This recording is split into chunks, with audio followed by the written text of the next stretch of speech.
The final price of goods and services is as much an indicator of how efficient an economy is, as well as the sum of demand and supply. Where prices of the same products in two jurisdictions differ, but demand and supply are similar, then the jurisdiction with the lower prices is more efficient at delivery than the one with the higher prices. As an example, consider this. In some countries, there are events such as Black Friday, which is a huge shopping event in which the prices of goods actually come down because various efficiencies in the system guarantee that such goods would be abundantly available on the day. In other countries, the Christmas and Eid festive periods see the cost of goods rise because inbuilt inefficiencies guarantee scarcity, and as such, few people would reap massive profits while most would gnash their teeth. Around the world, the prices of items are ultimately demanded by market forces, as no country can completely control all the inputs of all items its people consume.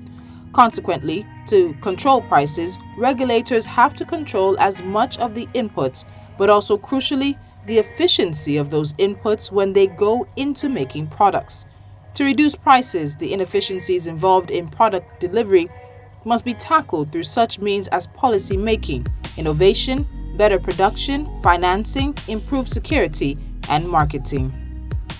Since the 1970s, Nigeria's primary policy position has been to control the pricing of two fixed commodities, the petrol that is distributed within the country and the exchange rate of the local currency, the naira to the US dollar. Nigeria then fixes the prices of these two commodities as the same everywhere in the country, irrespective of what natural input factors such as distance dictate. The irony of this policy position is that those two items happen to be the two things that are completely outside the control of Nigeria's government, because the government does not control their production.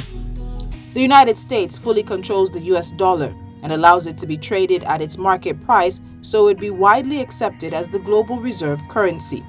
Nigeria produces very little petrol and hardly controls the price of petrol's inputs, oil, technology, skilled personnel, as well as the global demand. The effect of this attempt at price control is that it masks the true inefficiencies the market price should signal, thereby making the government ignore the real work of fixing these inefficiencies, like low productivity, insecurity, dilapidated infrastructure, lack of investment, inability to deliver government services, organized oil theft, inefficient ports, and rampant corruption, all of which actually make the market prices of petrol and dollars high in Nigeria.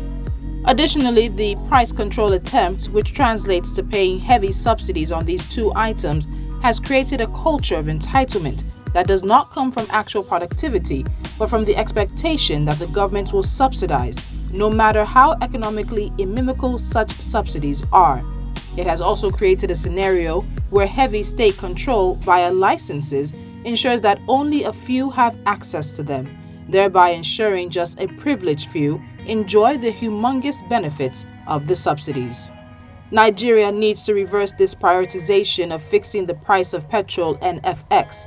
The country's economic managers also need to dismantle the licensee system that controls the access to importing petrol and getting FX into the Nigerian economy. Rather, the government should set standards for petrol importation, ensuring that anybody who meets those standards brings the petrol in and sells it at the best market price. In addition, anybody who has US dollars or any other currency should be able to sell to anyone who wants to buy at the market price without the restrictions and market information asymmetry that the CBN currently runs. So what is really the removal of subsidy about? Is it about deregulation or making more money for government?